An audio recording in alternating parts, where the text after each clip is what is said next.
اللہ من الشیطان الرجیم بسم اللہ الرحمن الرحیم۔ ناظرین محترم السلام علیکم ورحمۃ اللہ وبرکاتہ۔ امید ہے کہ آپ حضرات خیریت سے ہوں گے اور ہمیں بھی اپنی دعا خیر میں یاد کرتے ہوں گے، اور ہم بھی آپ لوگوں کے لیے دعا گو ہیں۔ پروردگار عالم آپ لوگوں کو تمام آفات و بلیات سے محفوظ رکھے، اپنے حفظ و امان میں قرار دے، اور آپ لوگوں کو شاد و آباد رکھے۔ جیسا کہ آپ لوگ جانتے ہیں کہ ہماری گفتگو اس بات میں چل رہی ہے کہ وہ کون سے کام ہیں اور وہ کون سے افراد ہیں کہ جنہیں پروردگار عالم پسند نہیں کرتا۔ تو ایک گروہ کا اس کی پہلے کلپ میں ہم نے ذکر کیا ہے، اور جن لوگوں نے وہ کلپس نہیں دیکھا ہے ان لوگوں سے گزارش ہے کہ ان کلپس کو ہمارے وہ دیکھیں، تاکہ ہمیں کسی حد تک تعلیمات اسلامی جو ہے وہ سمجھ میں آ سکے، اور ہمیں معلوم ہو سکے کہ وہ لوگ کون سے ہیں کہ جنہیں پروردگار عالم پسند کرتا ہے، اور وہ لوگ کون سے ہیں کہ جنہیں پروردگار عالم پسند نہیں کرتا۔ لہٰذا ہمارے چینل کو سبسکرائب بھی کر لیجئے، تاکہ جو بعد کی ویڈیوز ہیں وہ آپ تک سب سے پہلے پہنچتی رہے۔ تو آئیے آج کی ویڈیو شروع کرتے ہیں۔ انہی لوگوں میں اور ہم اضافہ کرتے ہیں، اور بعد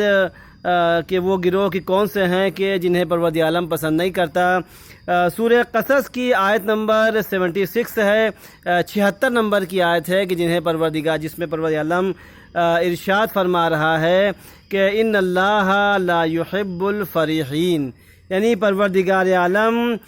فرحین کو دوست نہیں رکھتا ہے۔ یہ فرحین کون ہے؟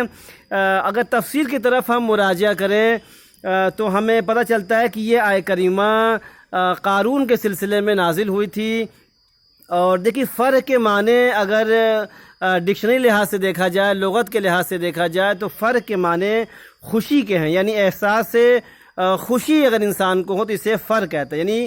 خوشی کا احساس ہونا۔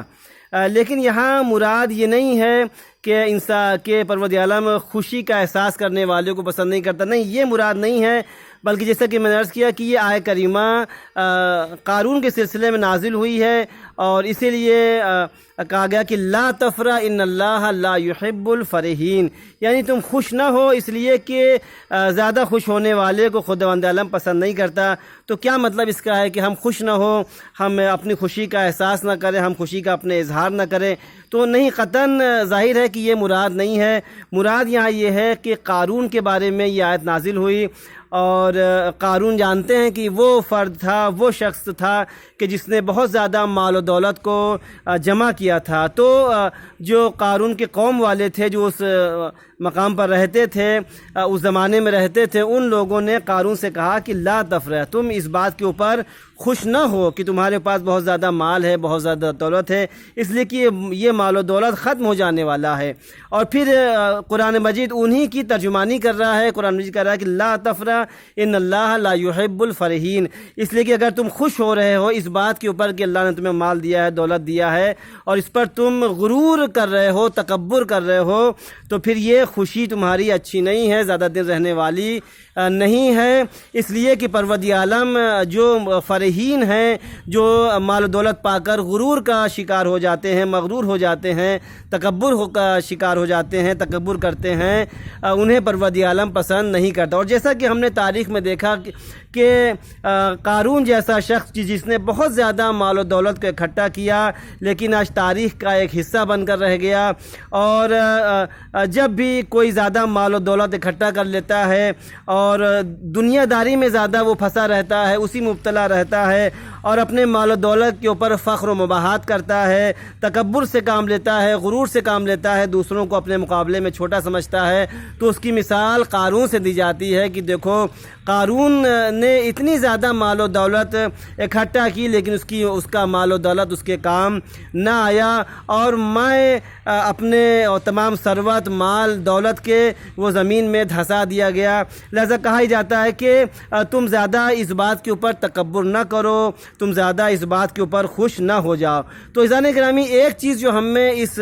آیت کریمہ سے سمجھ میں آتی ہے، وہ یہ سمجھ میں آتی ہے کہ خداوند عالم ان لوگوں کو پسند نہیں کرتا ہے کہ جو لوگ مال و دولت بہت زیادہ حاصل کرتے ہیں۔ دیکھیے، مال و دولت حاصل کرنا شرعی لحاظ سے کوئی غلط نہیں ہے۔ اگر حلال راستے سے، جائز راستے سے، صحیح راستے سے انسان مال و دولت کو حاصل کر رہا ہے تو یہ نہ یہ کہ صحیح نہیں بلکہ اچھا کام ہے، بہترین کام ہے، مستحسن ہے اسلام میں، اور اسلام نے رغبت بھی دلائی ہے اس لیے کہ مال و دولت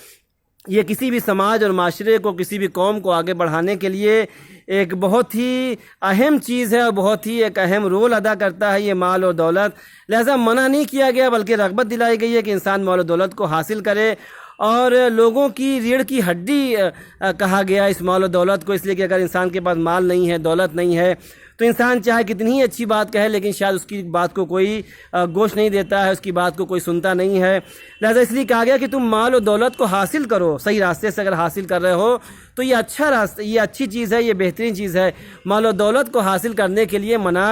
نہیں کیا گیا، لیکن ہاں یہ چیز غلط ہے کہ انسان مال و دولت آنے کے بعد انسان فخر کرے، مباحات کرے، دوسروں کو حقیر سمجھے، دوسروں کو ذلیل سمجھے، اپنے کو ہی بہت بڑا سمجھے، اپنے کو ہی اعلیٰ سمجھے، اپنے کو ہی عرفہ سمجھے، اور دوسرے اس کے سامنے کچھ نہ ہو، دوسرے اس کی نظروں میں کچھ نہ ہو۔ تو اس چیز کے لیے منع کیا گیا ہے کہ انسان مال و دولت پانے کے بعد مغرور نہ ہو جائے، انسان مال و دولت پانے کے بعد متکبر نہ ہو جائے۔ مال و دولت اچھی چیز ہے لیکن جب اس کے ساتھ انکساری ہوتی ہے، جب اس کے ساتھ سخاوت ہوتی ہے، جب اس کے ساتھ کنبہ پروری ہوتی ہے تب یہ مال و دولت اچھا ہے۔ لیکن اگر مال و دولت آ کر اگر انسان کنجوسی کر رہا ہے، مال و دولت پا کر انسان فخر و مباحات کر رہا ہے، مال و دولت پا کر دوسروں کو انسان حقیر اور فقیر سمجھ رہا ہے، دوسروں پر انسان